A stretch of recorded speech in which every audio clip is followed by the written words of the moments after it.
Sutta Evam Chintayato Jishno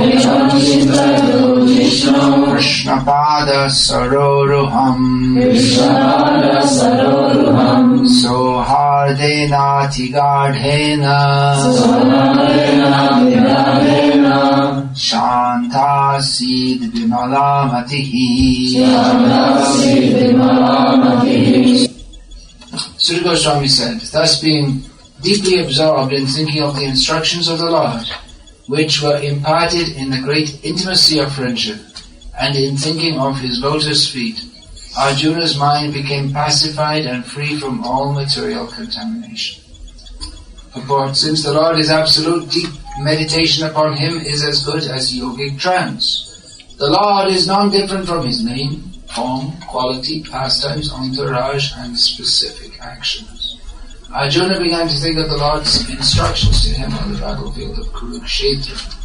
Only those instructions began to eliminate the tinges of material contamination in the mind of Arjuna. The Lord is like the sun. The sun's appearance means immediate dissipation of darkness or ignorance, and the Lord's appearance within the mind of the devotee can at once drive away the miserable material effects.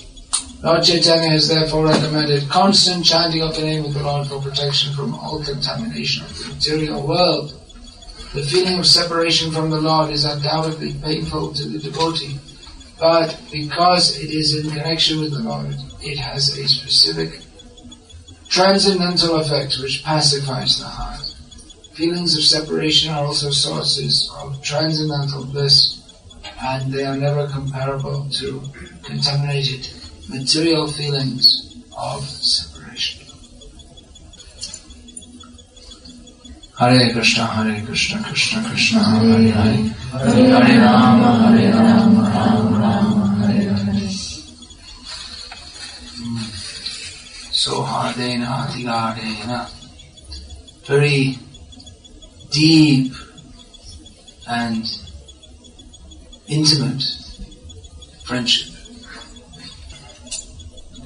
Sohardena, from the word suhrit, which means a heart-to-heart friend.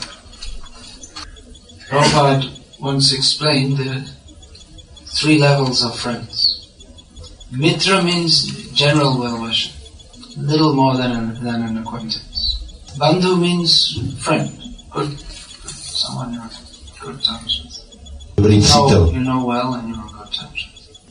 And suhrit means heart-to-heart friend. Sometimes that's called, even more close description, ekatma, that two souls there, or 2 persons, they're one by their such close relationship. So Arjuna and Krishna, they are heart-to-heart friends. One heart is the same, no need for heart transplant.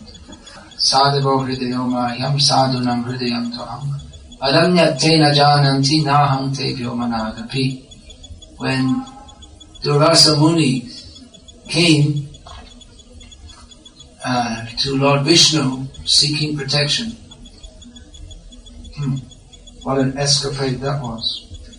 That he wanted to kill Ambarish Maharaj. But instead, he was being chased by the Sudarshan Chakra to kill him. So he went everywhere.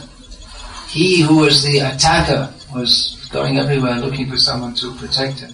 And he went everywhere all over the universe, no one to protect him, no one capable of doing so, and no one willing to do so. So eventually he went to Lord Vishnu, who had sent the Sudarshan Chakra in the first place. Tell him to leave me alone. So I can't. It's your chakra, you should tell it. Not. But my heart is not in my control. You have insulted my devotee. And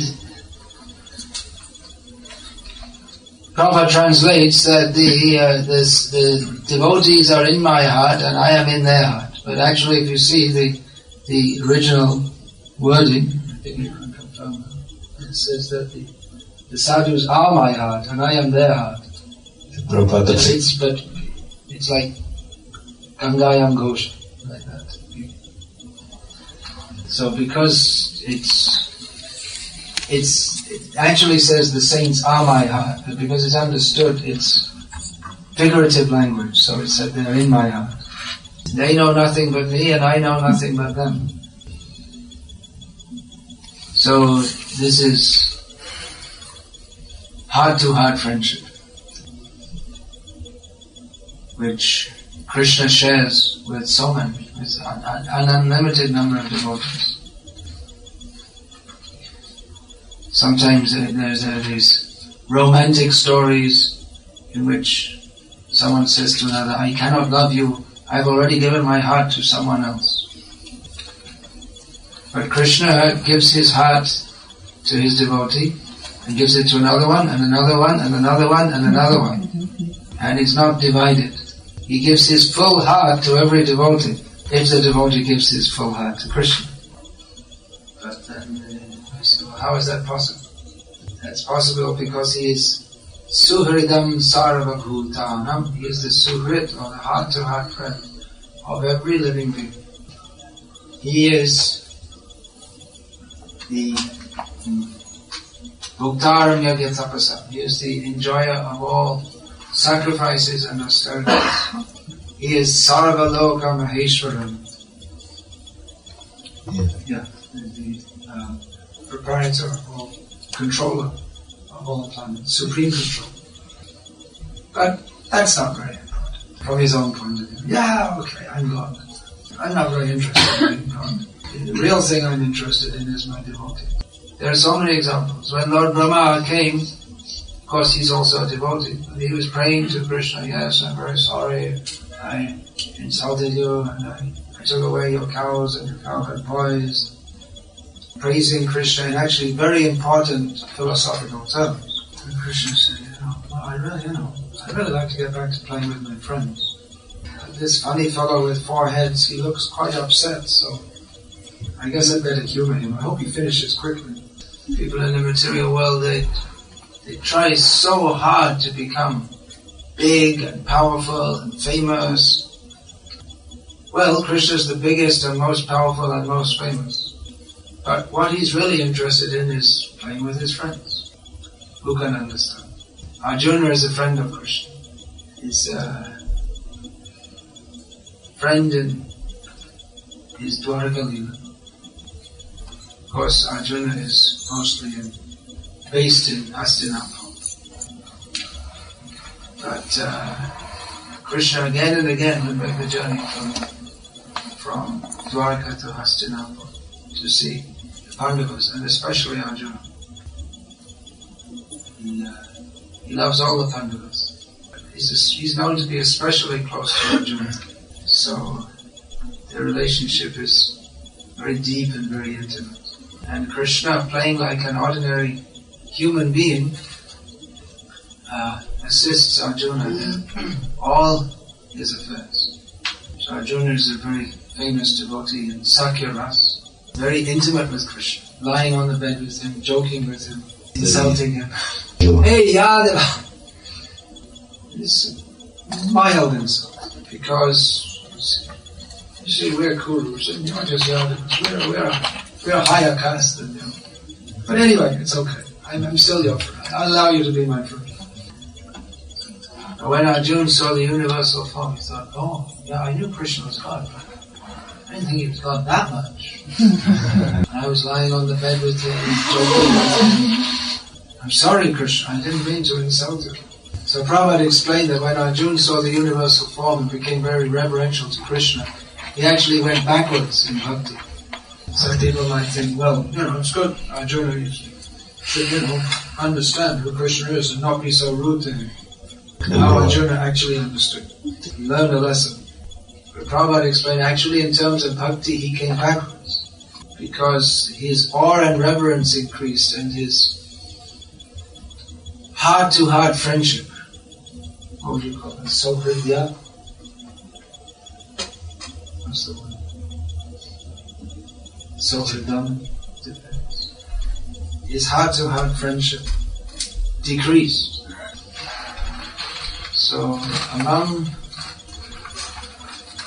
Krishna's friends outside of Vrindavan, who's considered the best friend? Uddhava, even more than Arjuna. And anyone say why? There's a specific reason as to that. Because Arjuna sometimes, just to follow social conventions, he would worship demigods and engage in non-devotional activities. He would divert his worship to someone else. But Uddhava never did that. He didn't observe such social conventions. Natata me priyatama atmayonena shankara nacha sankarshano nashriya naivadma chayata bhavan. Krishna told Uddhava that Natata me priyatama atmayonena Brahma, who is born from my body. Everyone's my son, but Brahma is directly born from my body.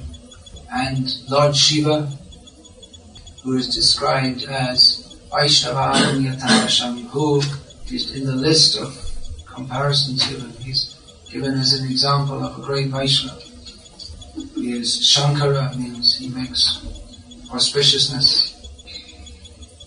Even my own brother, Balaram, and even Lakshmi, my wife, and even myself are not as dear to me as you are, Uddhava. So Krishna is instructing Uddhava. Yes, I really love you a lot. But I'm leaving this world now and you have to stay. Don't come with me now. He's telling him, I love you genuinely, but I'm not leaving you behind because I don't like you. I'm leaving you behind because I love you so much. Because only you can be trusted to the message that I have to give. Uddhava was a messenger for Krishna. Krishna trusted him as a messenger. When he had very important messages to give, he sent Uddhava. Very important means when he had to send some message to his devotees. So Uddhava was sent to Vrindavan when Krishna he knew that the Brijvasis, they're all dead out of separation from me, but they're just staying alive, just with the hope that I might come back. Because I said I'd come back, they don't really believe it, because they don't trust me anymore. But they're still hoping, and this way they're staying alive. So Uddhava was sent with a message from Krishna to the Brijvasis, giving them some instructions in meditation and yoga. Which, of course, the Brijvasis are also already far, far, far above the level of meditation and yoga. Tas tu koti shatavat sampradam yova yora tapivan somripam bhavavam sopyastya pravadasim nivinchimti tatvidindavani purushantam. The yogis, by severe meditation, severe austerities, meditation, controlling the breath, over many, many millions of years of such difficult practice, they can hardly even aspire to come anywhere near seeing the tip of the toe of the lotus feet of Govinda. But Krishna himself is desiring to see the Brijvasis. He's running after them. So it was a great surprise, and one day he ran away. So he sent Uddhava to pacify them and give them instructions. But then Uddhava, he understood that actually I've been sent here to give instructions to the Brijvasis, but I'm learning from them. I have to learn from them what is Bhakti. Everyone said that Uddhava is the greatest devotee, but now I understand that I didn't really know what Bhakti is at all.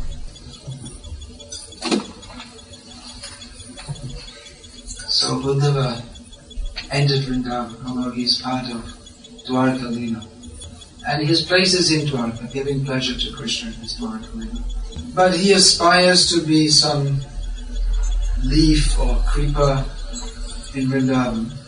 He thinks if I could attain this position, that would be more exalted than being known as the best devotee of Krishna in Dwarka. If I became the leaf or some shrub in Vrindavan, then sometimes the gopis, they might tread on me, and then I would get the mercy of the dust of their lotus feet. Uddhava was a trusted messenger, and it was time for Krishna to leave the world. But one thing he hadn't done. He was there for 125 years, and he spent time in Vrindavan, and the rest of the time he was actually very busy. He had so many obligations to fulfill. He had devotees all over the universe. So many of them would come to visit him, different demigods and rishis. But he also went to visit different persons who couldn't come to see him. Just like Bali Maharaj, it's a little difficult for him to come because he was known as a demon. Krishna went to see him. He went to see Mahavishnu. It's difficult for Mahavishnu to come because there's not enough space for him. So when Krishna went to see Mahavishnu, where else did he go? He went to Kundina to kidnap Rukmini. He went to Kashi to burn the whole city to shreds. That's Varanasi. Then he went to Magad, to Jarasan, oversee Jarasan's slaughter. Although it's not mentioned in Bhagavatam, he went to Navadvip.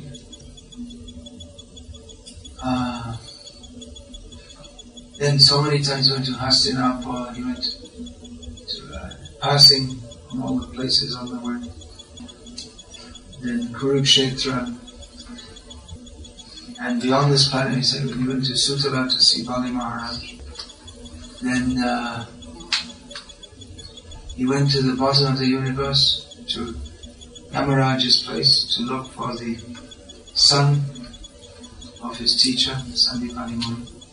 And in that pastime, he also traveled all throughout the ocean and gave mercy to all the aquatics while looking for the son of his teacher. He went to the heavenly planets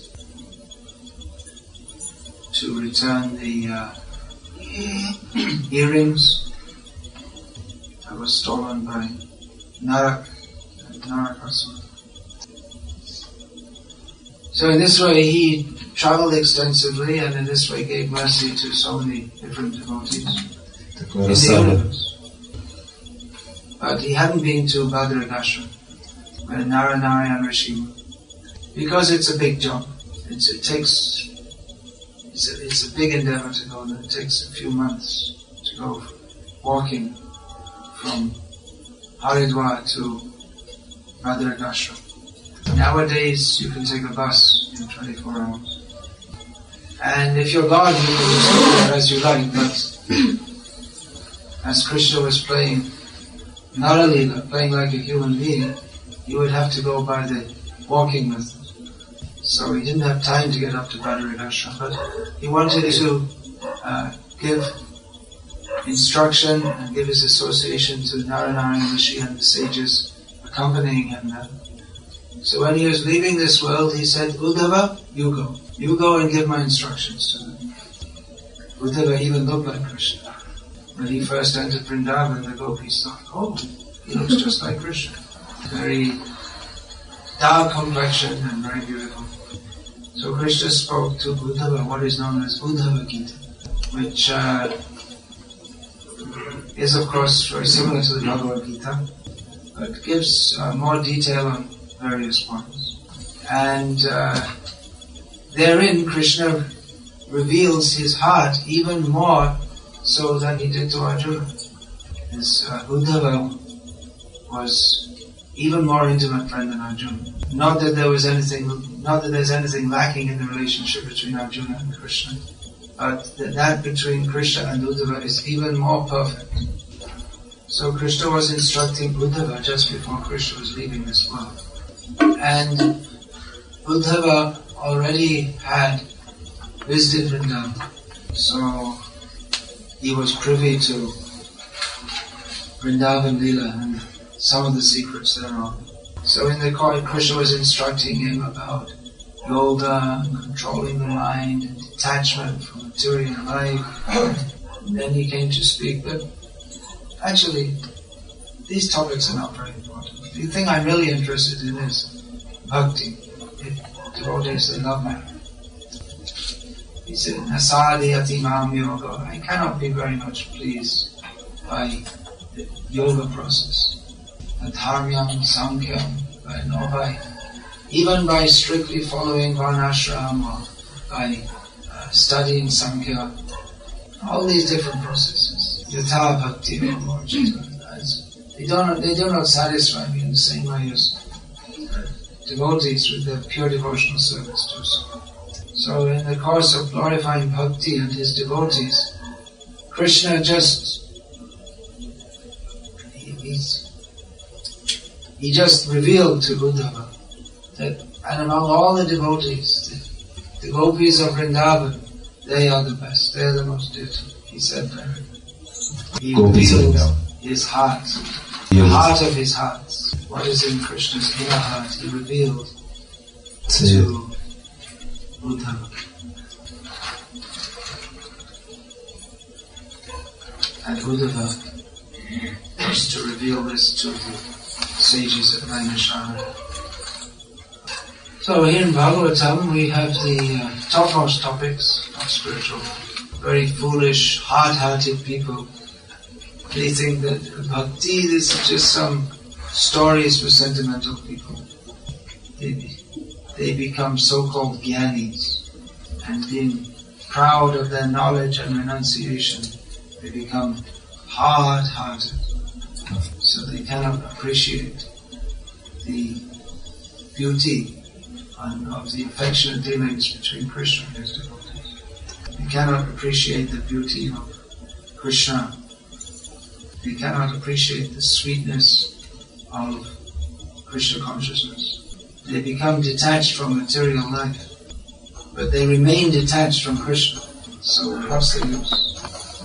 Bhagavatam is the topmost expression of spiritual life. It is Krishna. Bhagavatam is Krishna, revealed in all his sweetness.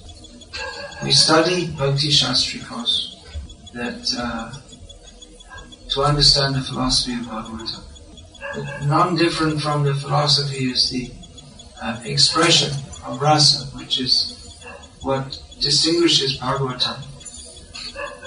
What distinguishes Bhagavatam as the topmost Shastra is its clear delineation. Krishna is to Bhagavan Swami. Krishna is the original personality of God. But how is he? What's the specialty of Krishna? As far as being God's concerned, Narayan is not any less God than Krishna is. The godness of Narayan is just as much, and even maybe more than that of Krishna. He shows it all the time.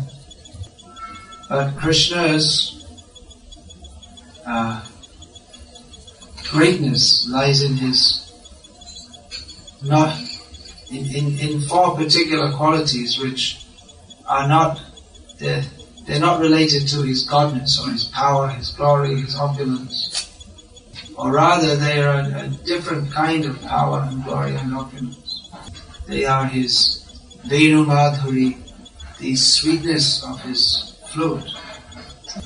Narayan holds the conch shell cloud, very dangerous for the demons. But Krishna conquers with his flute playing. Krishna's Leela Madhuri, even though the pastimes of Lord Narayan are very sweet, those of Krishna, they are even more so. In the pastimes of Narayan, he always has to maintain his position. He does so in the most dignified manner. He doesn't have to make a show of being great, because he is great. But Krishna doesn't even make a show of being great. So he has his Venu Madhuri, his Leela Madhuri, Rupa Madhuri. His form is even more beautiful and more sweet than that of Narayan. And his Prema Madhuri, or his exchange of love with his extraordinarily loving devotees. And his Venu, his flute, his Leela, his pastimes, and his Rupa, his beautiful form, they're all simply meant for the pleasure of increasing the pleasure of his devotees.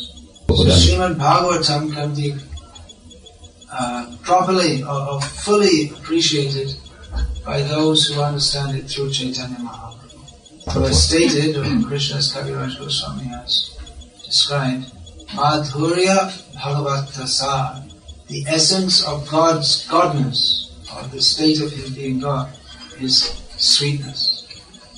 It's not His power, but His sweetness. So that sweetness is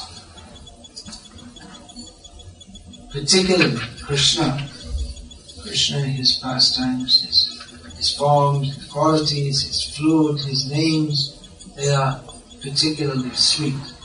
So this, the Bhagavatam reveals that the philosophy of Bhagavatam philosophically establishes that among all the forms of the Lord, Krishna is the supreme form. Philosophically establishes means it's not someone's philosophical theory pitted against someone else's philosophical theory, but rather the Bhagavatam reveals the truth. Of course, if others say, no, Narayan is supreme, that's also true, because Narayan is also non-different from Krishna. And if we say Narayan is the original form and Krishna comes from him, well, in one sense that's also true. From one perspective, that's true, because Krishna appears in this world through the agency of his Narayan form. But if we go to a higher perspective, we will see that Krishna is the origin of all the forms. But devotees of Chaitanya Mahaprabhu are not very much interested in arguing over who is the original form, whether Krishna or Narayan or whoever. Devotees of Narayan want to say Narayan is the supreme form. Very good. You want to worship? All right, very good. We have no time to argue over these things because Krishna is playing his flute. So our attraction is there. So Bhagavatam, more than any other Shastra, reveals the rasa, the wonder that is generated from the wonderful dealings between Krishna and his devotees. Chaitanya Mahaprabhu has revealed the essence of Bhagavatam. That the real essence is this Sohridena Atigadhena, this the deep, intimate feelings of friendship with Krishna. Ultimately, it doesn't matter whether you follow this way, that way, or the other way. The essence is how to satisfy Krishna. Of course, the rules are required. They were not just made up for no reason. They are required to guide the devotees onto the path of pure love for Krishna. But on the raga path, or the path of serving Krishna in spontaneous attraction, then the rules, they may be followed, but the rules are not seen to be important in and of themselves. That stage is not to be imitated by those who have not attained to it. But at the same time, we should understand that although we are to follow the rules of bhakti, the rules are not an end in themselves. And if we become attached to the rules of bhakti and thinking that bhakti means only to follow, if you follow the rules perfectly, that's perfect bhakti, and then we've misunderstood. Of course, if you also think that we don't have to follow any rules, then we've also misunderstood. But sarva vidhi nishedasya etayo eva kinkara. All the rules and regulations are servants of one principle. That smaratavya satatam Vishnu, always remember Vishnu. Vismaratavya natati, and never to forget. Of course, not just remember him, but to serve him so hardena tigadena, by a very intimate attachment and loving feelings.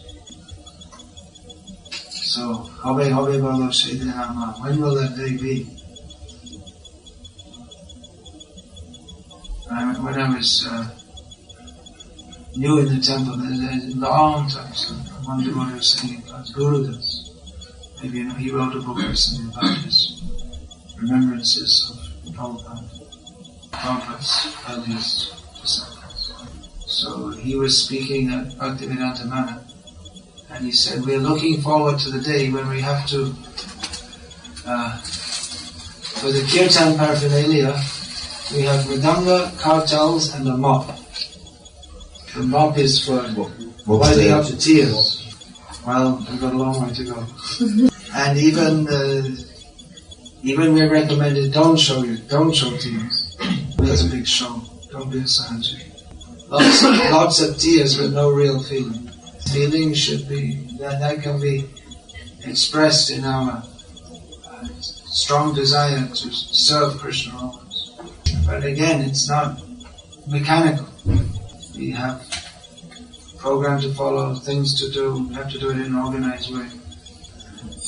But Bhakti is not a job, it's not a factory, but the heart ultimately has to melt in love of Krishna. So we'll pray for the mercy of Arjuna and Uddhava, reading the Bhagavatam of the great devotees. We can pray for their mercy, that we can develop this Sohridena Tigadha Bhakti, this devotion which is characterized by very deep, intimate feelings. So the songs of Bhaktivinoda Thakur are very, very valuable for imparting this mood, and that they help us to, by singing the songs of Bhaktivinoda Thakur, they really help us to enter into the heart of Bhakti, to while we're performing our regular activities in Bhakti, to grasp the mood that we're ultimately aiming for, that very deep love for Krishna. So as Bhaktivinoda Thakur states in one of his songs, Kam, Krodh, Lobh, Moha, Mada, Diya, Vishta, Eshav, Nachare, Kishe Pabe Radha Krishna. As long as we're absorbed in lust, greed, anger, illusion, envy, then how can we attain Radha and Krishna? In his songs, Bhaktivinoda Thakur has given us a whole course from being completely materially absorbed into being completely absorbed in pure love of Krishna. So we may find our level, where we shall sing. One time a devotee asked Srila Bhaktisiddhanta Saraswati Thakur, one of his disciples asked him to ask one of his disciples who was famous as a singer, please ask him to sing Jashavati Nandana Brajabala Naga. He sings it very nicely. So Bhaktisiddhanta Saraswati Thakur rebuked him. He said, you just want to you just want to enjoy hearing the nice song. Why don't you ask for this song? Gopinath, Amanevedana Shuddha, Vishwai Durjana, Shada Kamarata, Kichana Himara. I'm simply a lusty, materialistic rascal without any qualifications.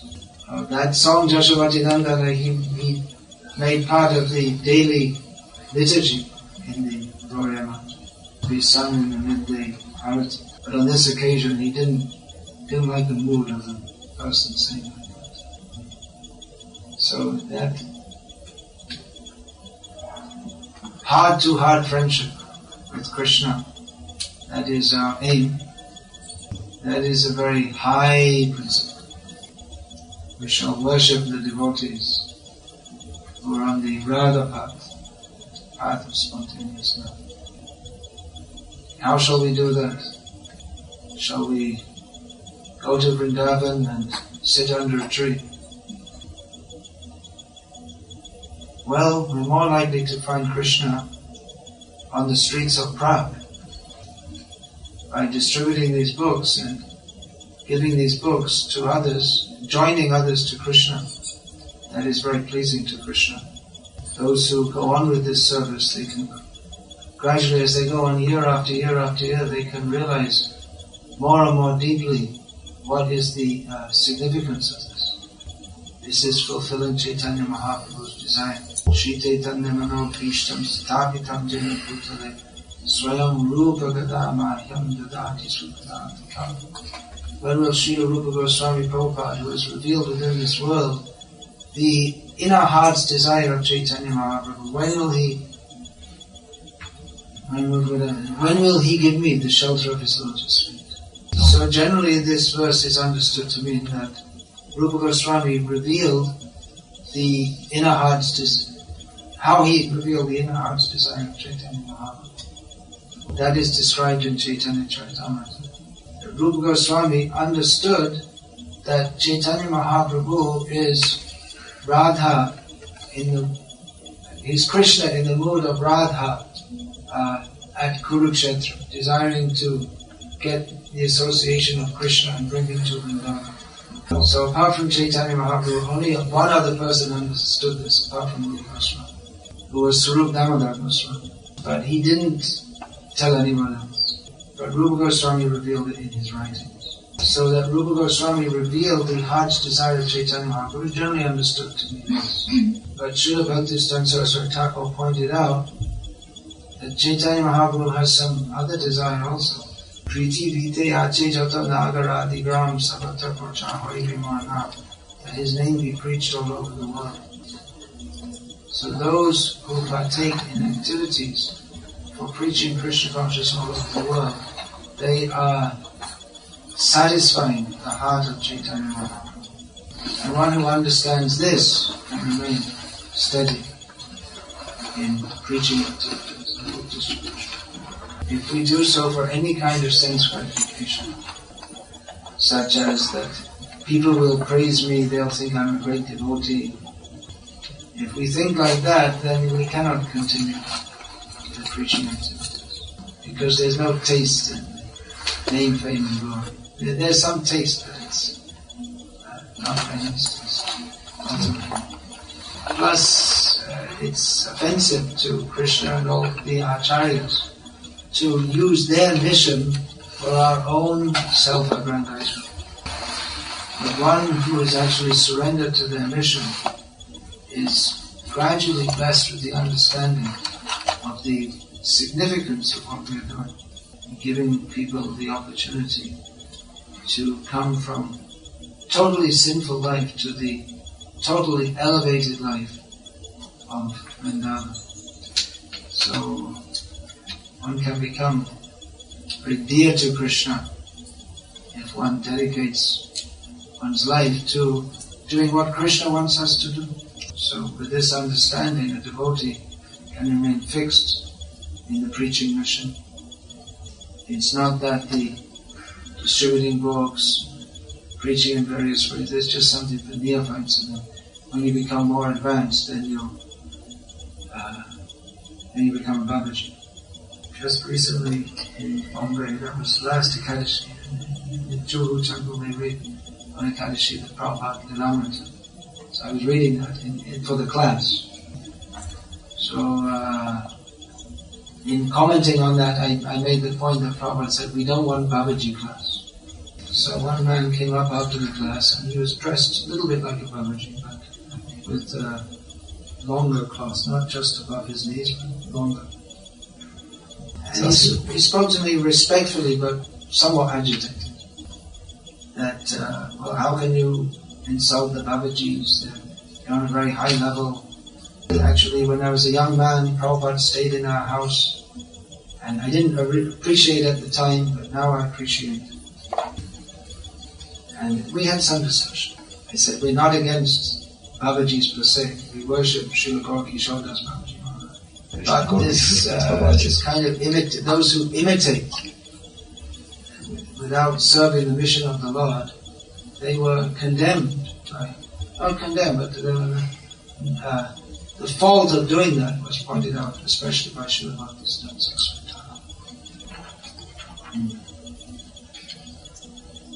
So, but then he came up with it. This is something we often hear. That Prabhupada, he did great work. He preached all over the world, and he gave everyone the chance to come to Krishna consciousness. And then afterwards, they have to go on higher. So he didn't have any explicit envy in his expression of what he was saying. But what he's saying is that it's a common, well, there's certain people who say this, that, well, Prabhupada was very good at spreading Krishna consciousness very widely, but if you want the real thing, you have to come to me. I can teach you things higher than you didn't teach. So it's true that Prabhupada spoke mostly on a very basic level, as was suitable to his students at the time, and is still suitable for most students in Krishna consciousness at the present time, and will continue to be, as it's a preaching movement and there are always new people coming. But he gave us everything in his books. And if we study these books, and discuss these books, meditate upon the subject of these books, then we can find everything in them. Everything's there. The essence of Bhagavatam is right here. So Vidinati Gardhena. That Bhakti means heart to heart with very intimate feelings. What is the import of that? That we have to grasp, not exactly by the intellect, but by our continued deepening surrender in Krishna consciousness. Surrender is the key word. We hear the word prema a lot, but there's not that much point in discussing prema without emphasizing Sharanagati, or the path of surrender. And even to talk a lot about prema without emphasizing Sharanagati, it's a kind of misleading. If there is Sharanagati, then prema will automatically arise from that. But if we talk prema without any real surrender, as Bhaktivinoda Thakur points out, it's just hollow. It's just some imagination. So Prabhupada always emphasized this surrender, giving up material attachments. Everything will follow from that. Kirtan prabhave smarana haive. Bhaktivinoda Thakur said, by kirtan he defined that as preaching, then remembrance of Krishna will come automatically. Prabhupada so many times said one should not artificially try for praying, but one should simply try to serve Krishna. And side by side, study, discuss Srimad Bhagavatam, whereby to the surrendered soul gradually all the intimate details, the intimate secrets of Bhakti are revealed. So is there any question? Yes. Yeah, well, he's Krishna and Arjuna. Or rather, Krishna and Arjuna, the expanders Narayana and Rishi. It's a little complex, because Krishna and Arjuna are said to be expansions of Narayana and Rishi. But then, like I was saying, if you say that Narayana is the origin of Krishna, it's also true. But then Krishna is the origin of Narayana before that. He comes up both sides.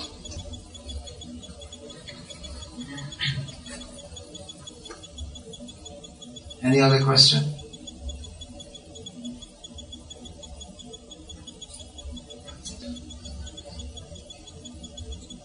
And Hare Krishna. Srimad Bhagavatam ki jai. Divine grace Srila Prabhupada ki